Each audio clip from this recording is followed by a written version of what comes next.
കേരളക്കരയാകമാനം നാടൻ പാട്ടിന് ഈരടി വിധിത്ത അനുഗ്രഹീത കലാകാരൻ കൈരളി ചാനൽ ഒരുക്കിയ മിന്നാമിന്നുങ്ങി എന്ന റിയാലിറ്റി ഷോയിലൂടെ ശ്രദ്ധേയനായ ഉടൻപണം ഫെയിം, കോമഡി ഉത്സവം ഫെയിം, അങ്ങനെ നാടൻ പാട്ട് രംഗത്ത് നിരവധി പുരസ്കാരങ്ങൾ വാരിക്കൂട്ടിയ കേരള ഫോക്ലോർ അക്കാദമിയുടെ യുവപ്രതിഭ പുരസ്കാര ജേതാവ് കൂടിയായ ആ പ്രിയപ്പെട്ട കലാകാരനെ, നാടൻ പാട്ടിന്റെ കളിക്കൂട്ടുകാരനെ നമുക്ക് ഒരു ഗംഭീര കരപ്പോളത്തോടുകൂടി വരവേൽക്കാം. ശ്രീ സുരേഷ് പള്ളിപ്പാറ.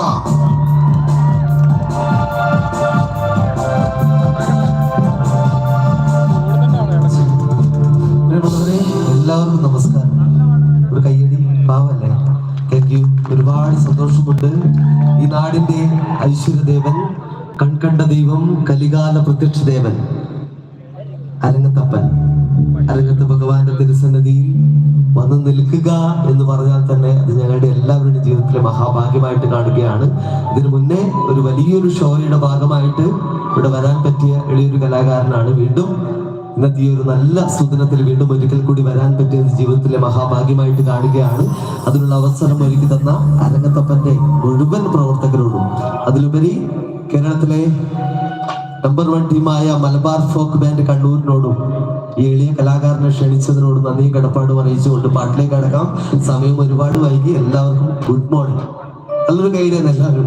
ഒരുപാട് സന്തോഷം. കാരണം നേരം വെളുത്താലും ഭഗവാന്റെ മുന്നിൽ പാടാൻ പറ്റുക, അതാണല്ലോ ഏറ്റവും വലിയൊരു ഭാഗ്യം. എന്തായാലും നാടൻ പാട്ട് എന്ന് പറഞ്ഞാൽ പ്രകാശേട്ടൻ പറഞ്ഞു കഴിഞ്ഞു. നമ്മുടെ പാട്ടുകളാണ്, നാടിന്റെ പാട്ടുകളാണ്, കൂട്ടായ്മയുടെ പാട്ടുകളാണ്, പോയ കാലത്തിന്റെ വസന്തങ്ങളാണ്. അപ്പോ നാടൻ പാട്ട് എന്ന് പറയുമ്പോൾ നമ്മുടെ മനസ്സിലേക്ക് ആദ്യം ഓടിയെത്തുന്നത് ആരാണ്? നമ്മുടെ മണിച്ചേട്ടനാണ്. മണിച്ചേട്ടൻ്റെ ഒരു പാട്ടിൽ തുടങ്ങിക്കോട്ടെ. സമ്മതമാണെങ്കിൽ പട്ടക്കം പൊട്ടുന്ന ഒരു കൈയുടെ എല്ലാവരും കൊടുക്കട്ടെ. റെഡി?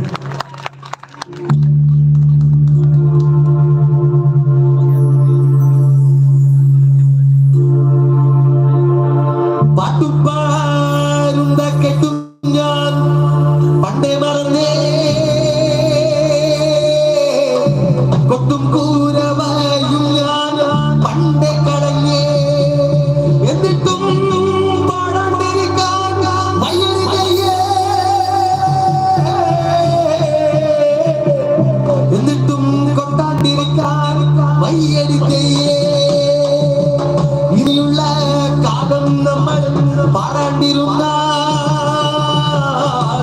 ഈ നാടിന്റെ നട്ടല്ലു പൊട്ടി നമ്മളും ചാകും. ചാവാണ്ടിരിക്കാനെങ്കിലും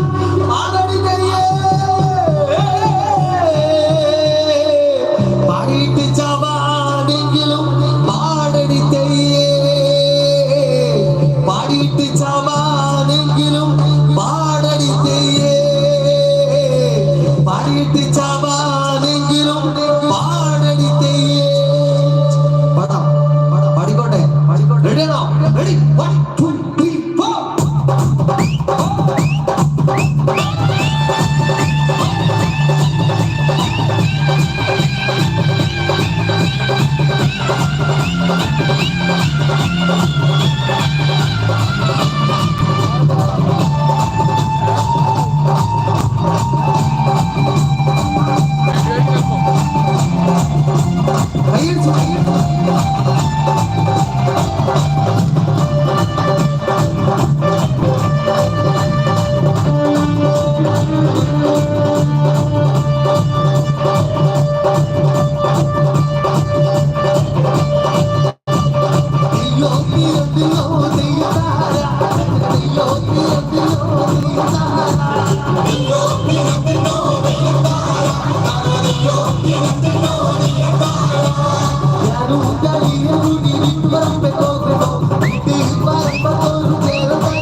Don't be